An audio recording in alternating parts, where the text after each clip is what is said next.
அண்ணா சுமந்திரன் அண்ணா இறக்குமா அப்படியே சரிப்பா.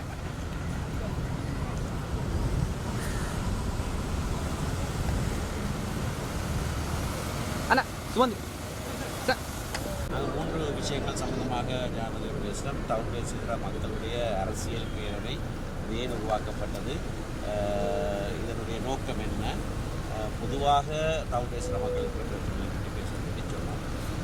ஜனாதிபதி நல்ல விஷயம் என்று சொன்னார். ஆனால் அதே வேளையிலே நாட்டிலே ஒரு இனவாத கருத்து ஏற்படாத வண்ணமாக பொதுவான நாட்டு பிரச்சனைகளை சம்பந்தமாகவும் நாங்கள் ஈடுபட வேண்டும் என்ற ஒரு கருத்து சொன்னார். நாங்கள் அதனை ஈடுபட்டோம். அதிலே வகையான விஷயங்களை நாங்கள் ஈடுபடுவோம். நாங்கள் இன்றைக்கு புதிய அரசியலமைப்பு, அது நாட்டில் ஒரு பிரச்சனை எங்களுக்கு மட்டுமல்ல, புதிய அரசியலமைப்பு உருவாக்குவதாக சொல்லியிருக்காங்க. அது இன்னமும் 2 வருஷமாக இன்னும் முதல் படிப்பு எடுத்து வைக்கப்படவில்லை.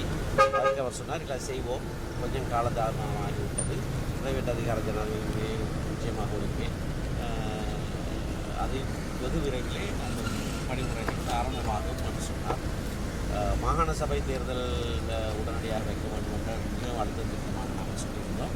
அதற்கு ஒரு தெரிவுக்குழு பாராளுமன்றத்திலே நியமிக்கப்பட்டது. அதனுடைய அறிக்கை வந்த பிறகு அதை செய்ய வேண்டும் என்று சொன்னார். அதற்கு தெரிவுக்குழுவில் அங்கம் வகிக்கிற 2 பேர், சாணக்கிய பிரசமானிக்கவும் நிசாம் காரியப்பட்டு சொன்னார்கள்.